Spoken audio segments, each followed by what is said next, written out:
Hey, what's going on, Outlaw Radio Live fans? We are live on the air with none other than the legendary Chill from the legendary rap group Compton's Most Wanted. How you doing tonight? Oh man, I'm great, man. Great. What's up with you? Pretty good, man. First off, I want to say thank you so much for coming up on my show. I grew up on CMW, so this is an absolute honor for me. Thank you. That's what's up, bro. That's what's up. So I have to ask, what made you decide to get into the music industry? Oh man, it wasn't nothing else to do. You know what I mean? You know, either where I come from, you either gonna play ball, sell dope, or be a musician. Those are the three choices. You know what I mean? And I chose to do music because, you know, it's really in me. It ain't on me. You know what I mean? I grew up around music a lot. My dad, you know, always listening to great albums, and you know, my uncles playing in the band, and you know, then me getting bit by the bug of hip hop. You know what I mean? Also, you know, Mommy MC Ren from NWA lived across the street from me, so that was very inspiring as well. That's pretty cool. You can't go wrong. That's one hell of a great neighbor. Yeah, buddy. So, yeah, buddy. As we all know, you're part of Compton's Most Wanted, legendary rap group out on the West Coast. But what's the story behind that rap group? How did you all get your start? Like, how did that group form? Well, you know, me and A, we old school hip hop. Well, we old school partners. You know what I mean? You know, my auntie and I think one of his cousins, older cousins, was buddies, and you know, we used to ride around with them, and that's how we met. And we just got closer. You know what I mean?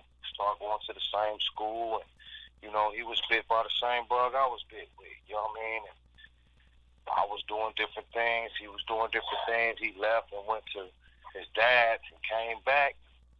You know, that's what we grew up into, the young men that we were supposed to be.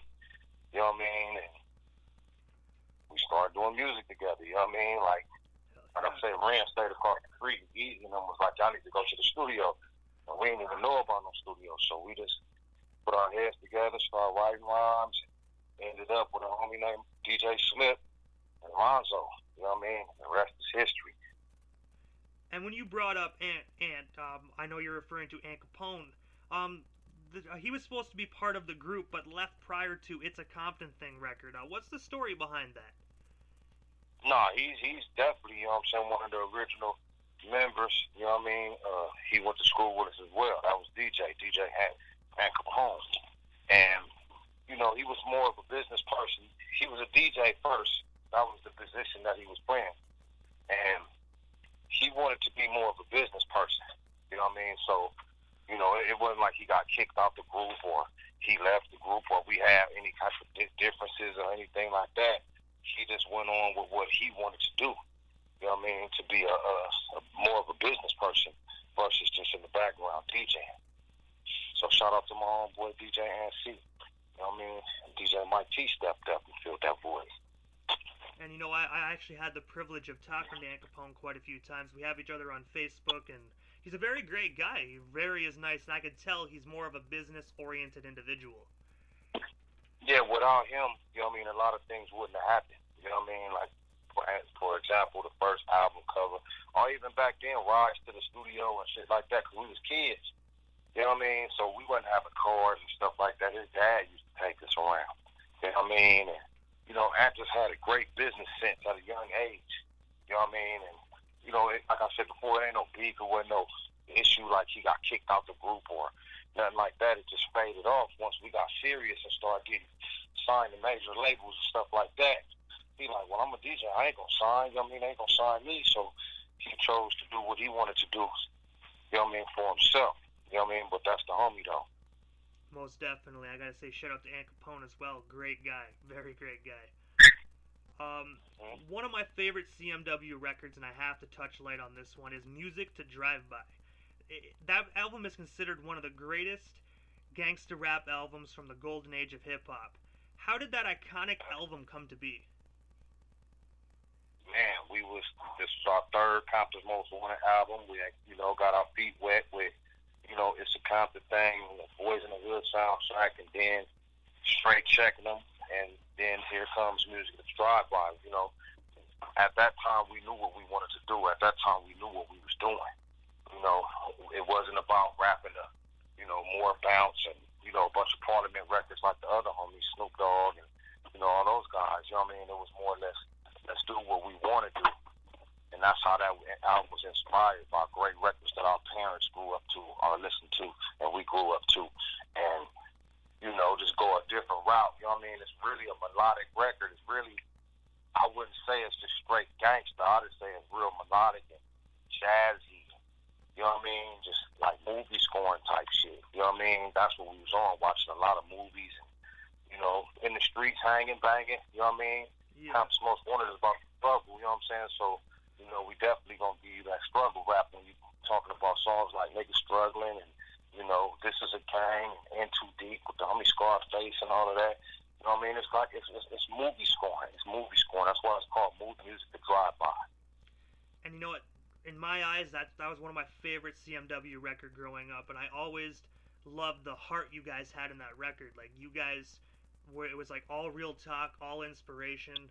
Like, you could feel the positive energy coming from that record, man. I gotta say, that's my favorite. That's what's up, man. I appreciate that, man. Man, we got a new music drive-by album. It's called Gangsta Business. You know what I'm saying? Hopefully people will feel the same about it. Even with the way music is these days, it's definitely a top-to-bottom listener, in my opinion. You know what I mean? Make sure y'all check that out.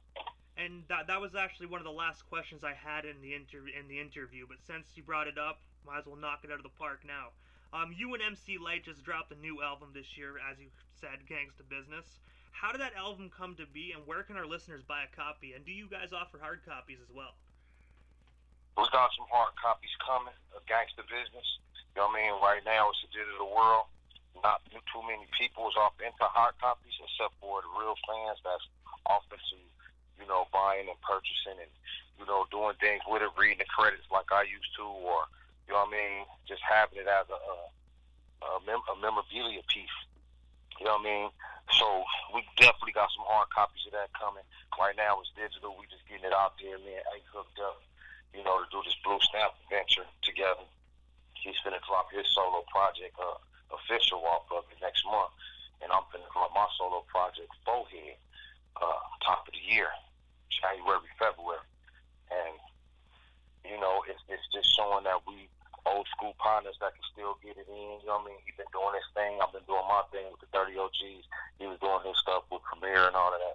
You know what I mean? So it was only right, you know what I mean, that we come back together for our brand, put it down, you know what I'm saying, and then keep pushing. You know what I mean? Gangsta Business is out right now. Official is coming. And Forehead is coming. Oh yeah, most definitely. I got a chance to experience that album, and I'm gotta tell you and all the listeners, that's a straight banger all the way through. You guys have to get yourself a copy of Gangsta Business. That's what's up. I appreciate it, man. Yeah, like I said, we got the hard copies coming. You know what I mean? We just want to go digital for now, build up the situation and let people know that we are still a real group. We are still together, and as well as learn this new business, with the streaming, how the digital stuff works, you know what I mean? Before we just go printing up a bunch of hard copies and don't know where we're going to sell them. You know what I mean? Now we know what to do with them. So yeah, Gangsta Business hard copies are coming. And I'm looking forward to that myself. I'm a hard copy guy, so I'm looking forward to that. And when you brought up the Dirty OGs, as you were part of the formation of that 5-piece supergroup, what's the story behind that, and how did the supergroup come to be? Well, it was basically Weasel Rope and Trey D that put that situation together. Trey D was incarcerated. I was incarcerated. And, of course, we had illegal cell phones and all that shit, so we was communicating. You know what I mean? And, Weasel was like, man, hurry up and get to the house so I don't get in no situation where you don't prolong you getting home. And we doing a group called Dirty OGs. Of course, at that time, I'm like, yeah, I'm in. You know what I mean? It gives me something to do when I get home. So when I came home, 3 days later, I went to the Dog Pound's 25th anniversary for the Dog Food album. And me, Trey D, Weasel, and Corrupt was posted up. You know what I mean? He Corrupt, he like, man, you know what I'm saying? We got to get you to the studio. We don't need you nowhere but in the studio. So they locked me in the studio for like 3 weeks with them. And I just went up. You know what I mean? I did all my verses. I started doing beats and mixing and, you know what I mean? Here it is. We got a situation with RBC. Shout out to Brian. Brian Shafter, and all them over there at RBC. And, bam, they put the record out, you know what I mean? Dirty OGs is born. And you also started your own record label called Bigfoot Entertainment. What made you decide to create your own label? I mean, you know, because I'm more than a rapper. You know what I mean? I'm a producer, I engineer, you know what I mean? I orchestrate, I play instruments, you know, so, and I have a lot of different artists that I deal with. You know what I mean? For this, you know, independent artists or artists that's mainstream that I get it in with. So I just want to form my own situation, my own brand. But I changed it. It's not Bigfoot anymore. That's from when I did my first solo project, The Wind Chill Factor. Now it's called Boomdocs Productions. That's BOOMDOCZ Productions. You know what I mean? Because it's all about that boom. I'm a doc with it. And also, since 1998, you've been producing, like you said, tracks, but you produce tracks for the likes of 213, Above the Law, Cocaine, MC Ran, the list goes on. What initially made you decide to get into producing? I always, you know, play instruments.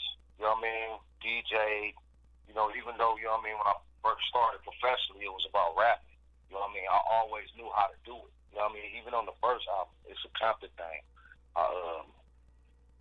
You know, used to drop break beats, you know, with DJ slipping that on. I used to put this in there. You know, some of it was dope, some of it was whack.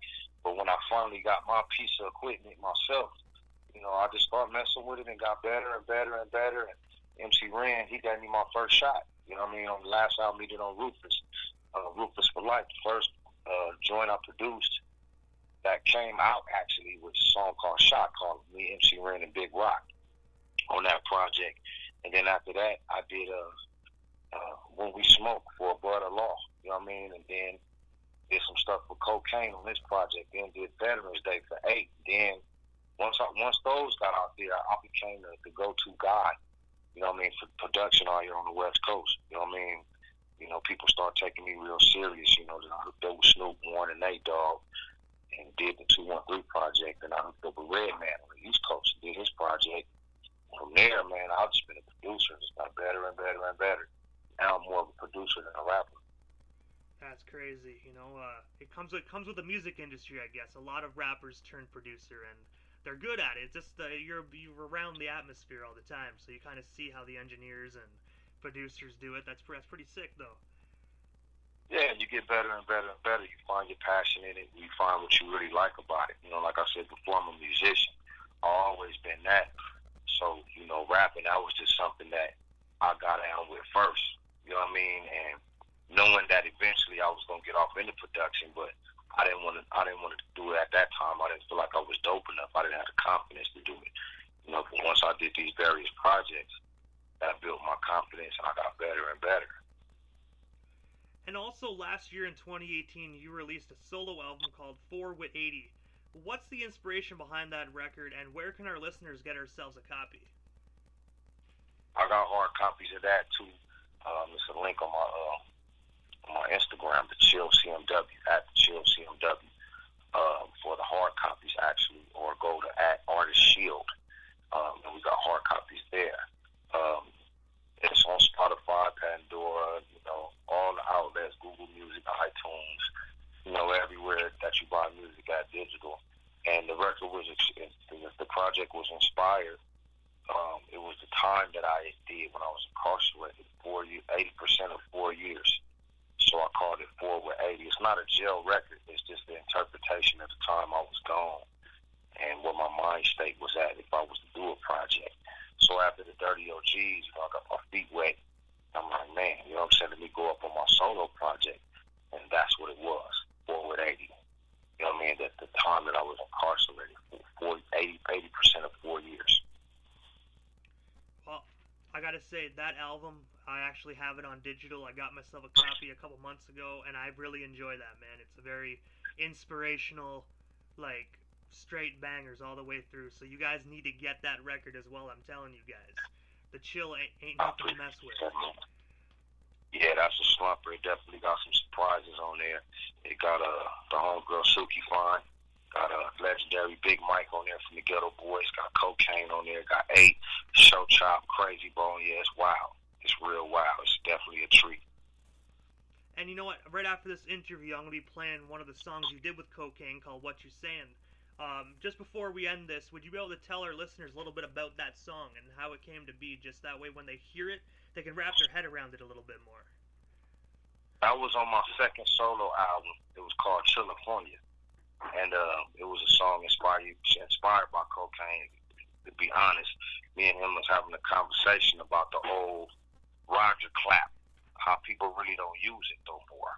And, you know, we come from that element of funk. You know what I mean? Bootsy Collins, Rick James, Parliament, George Clinton, Zap. You know what I mean? All, you know, those claps they used to use. And I was like, you know what? I'm going to go do a jam, a beat with that clap, but still make it sound fresh for that time, for the time that was supposed to be. I think that was 2012. And did my vocals on it, and Cocaine, he came in and did his vocals. You know, he's a son of the P, you know what I mean? He got that funkadelic shit on lock. So he came in and did his thing, and boom, you know what I mean? That's the song. So what you saying? That's on the California. That's out there too. So I have to ask, what's next for the Chill and Compton's Most Wanted? Do you guys have any shows or any other projects that you want to announce? Yeah, we're working on these shows, you know what I mean? People telling us about tours. We're trying to get the numbers right, as well as, you know, like I said, I'm going to drop my next solo project. It's called Forehead. And I got some treats on there, too. You know, me, Corrupt, Roscoe, Dirty OG's on there, Cocaine, me and Ada's on there. I got Crooked Eye on there. It's some good sugar-free on there. It's some good stuff on there. And, you know, just put it out there, just keeping my legacy going for as long as I got legs and my hands work. You know what I mean? And, you know, like I said, the Compton's Most Wanted gangster business is out there right now, clowning. Like I said, we're trying to get the numbers right so we can hit the road. 8 about to drop official project. So by the time he drop that, you know what I mean, top of the year, we ready to hit the road, come to a city near you and rock out like we do. Hey, honestly, that's most definitely Compton's Most Wanted, the Chill. Last thing I got here is what I normally do when I have the artists come on the show. There's a chance to give shoutouts to whomever they want to give shoutouts to, and also their social media handles. That way the listeners can follow you if they're not already doing that. No doubt, you know what I'm saying? For those that ain't follow me on Instagram. That's mainly where I'm at. It's at the Chill, CMW, THACHILL. You know what I mean? Tap in with me, you know what I mean? Other than that, visit my website, thechill.com. You know what I'm saying? I'm going to have merch. I got hard copies going on. I got new music. I got beats, all that type of stuff on there. And be looking up for Forehead. You know what I mean? Shout out to the whole gang. Compton's Most Wanted. I got to say, Chill, thank you so much for coming up on Outlaw Radio Live. It was an absolute honor for myself to interview you. You have yourself a wonderful night, man, and enjoy that studio time. That's what's up, man. Thanks for having me on, bro. Appreciate it. You're most certainly welcome. Have yourself a wonderful night. No doubt. Peace.